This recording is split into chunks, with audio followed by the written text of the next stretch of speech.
Chapter 4 श्लोक का 16 होना है ना? 16। हाँ, कल हम लोग 15 श्लोक लिए 15 नंबर। उस श्लोक में ऐसा बताया गया कि भगवान जब बता रहे हैं भक्ति करने के लिए जो भी प्रोसेस भगवान बता रहे हैं, उसमें भगवान ने बताया कि प्राचीन काल में पहले भी लोग उसको फॉलो करके फ़ायदा उठा चुके हैं, क्योंकि अगर कोई चीज़ प्रमाणित नहीं है तो उसे क्यों करेंगे। भगवान बताया कि नहीं, जो मैं बता रहा हूँ ये प्रमाणित है। और पहले भी तो हमने डिस्कस किया था किसका, परीक्षित महाराज का। कल जो कैसे आए तो हमने डिस्कस किया था।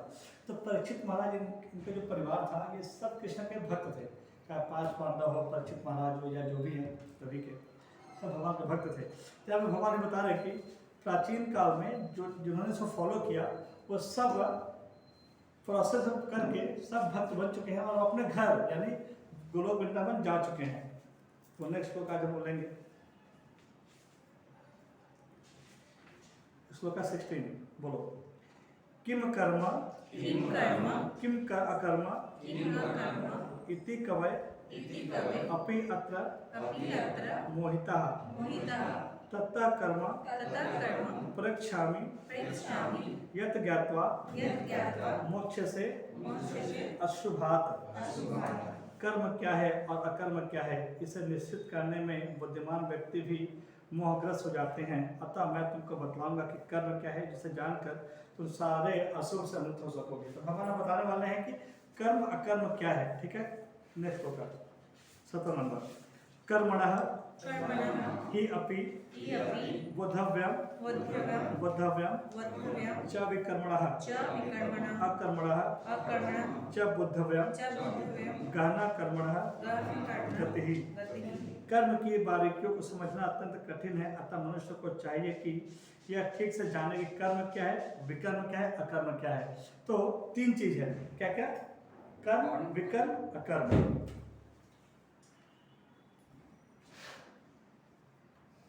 हिंदी तो बिल्कुल तबाह है, इंग्लिश ही लिखी। कर्म, विकर्म, अकर्म, ये 3 भगवान डिस्कस करें। ठीक है, नेक्स्ट श्लोक।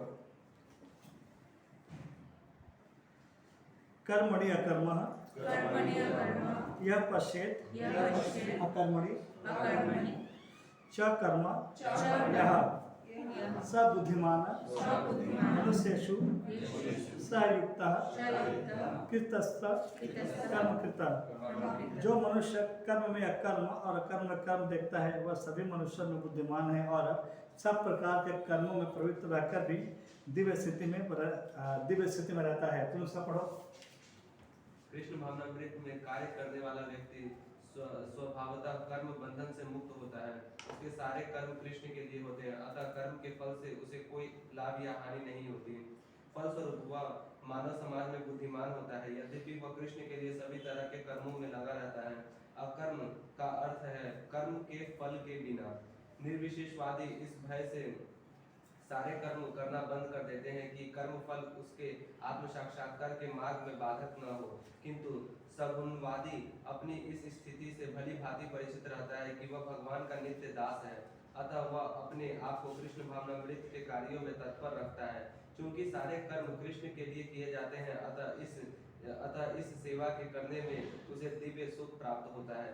जो इस विधि में लगे रहते हैं वे व्यक्तिगत इंद्रिय तृप्ति की इच्छा से रहित होते हैं। कृष्ण के प्रति उसका नित्य दास्य भाव उसे सभी प्रकार के कर्म फल से मुक्त करता है। हाँ, मतलब बेसिकली क्या है कि हम लोग देखते हैं कि बेसिकली जो साधु होते हैं, जो ऋषि मुनि होते हैं, हम लोग लोग बेकार है, इनका क्या काम है, लोग कोई काम नहीं करते। लेकिन पहले मैंने बताया था कि पहले के जो राजा थे उनके राज्य में एक ब्राह्मण होता था। ब्राह्मण काम क्या था? ब्राह्मण राजा को कुछ भी करना होता है, चाहे किस पर आक्रमण करना है, लड़ाई करना है या घर के कुछ प्रॉब्लम है, वह ऑलवेज बात करता था अपने राज्य गुरु से। इसको तो राजगुरु बोलते हैं। तो अभी का साधु तो राजगुरु नहीं है। अभी का लोग ज़्यादा क्या करेंगे कि घर द्वार संसार छोड़ के हिमालय चले जाते हैं या कोई मठ ज्वाइन कर लेते हैं। तो बाहरी लोग क्या बोलते हैं कि ये इनको काम नहीं करना है, लेकिन भगवान यहाँ पे वही तत्व में लिखा गया है कि जो लोग जो जैसे ये अकर्म है, अगर हम बोलते हैं कि कोई अगर पैसा नहीं कमा रहा है, पैसा कमाने के लिए कोई मेहनत नहीं कर रहा तो हमारे हिसाब से अकर्म है। लेकिन भगवान बोलते हैं यहाँ पे, भगवान बता रहे हैं कि अकर्म में जो कर्म को देखता है, क्योंकि अकर्म कोई कर ही नहीं सकता है, मतलब उसको पता निष्काम, मतलब वो उसको बोलते हैं बिना काम के कोई रह नहीं सकता है। हम सब काम करने में बाधित है, क्योंकि ये शरीर बिना काम किए नहीं चलेगा।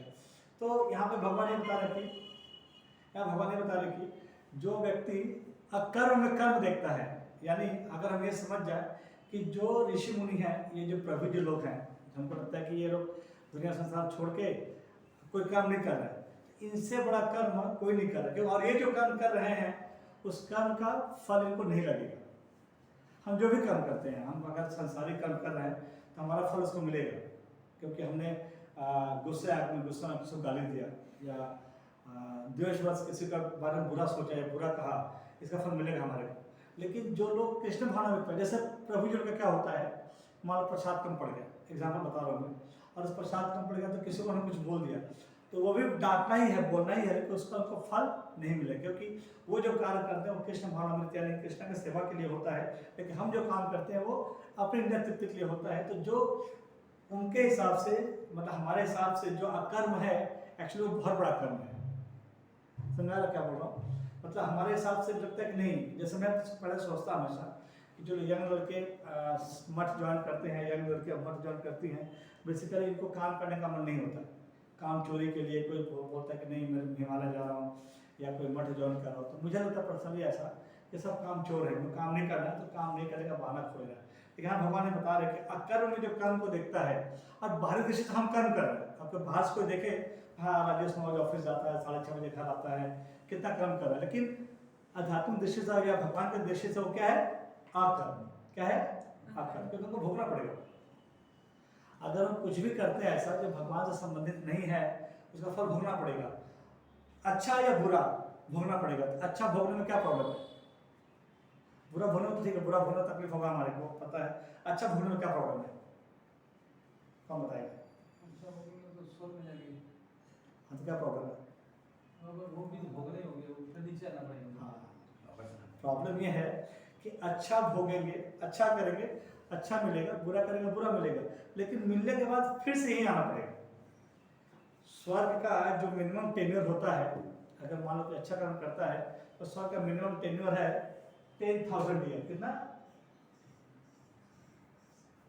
यह हमारा नहीं, ये देवताओं का, डेमीगॉड्स का। किसका? डेमीगॉड्स का। तो देवताओं का हमारा 6 मंथ इक्वल टू 12 आवर्स, उनका किसका? देवताओं का, और अगेन 6 मंथ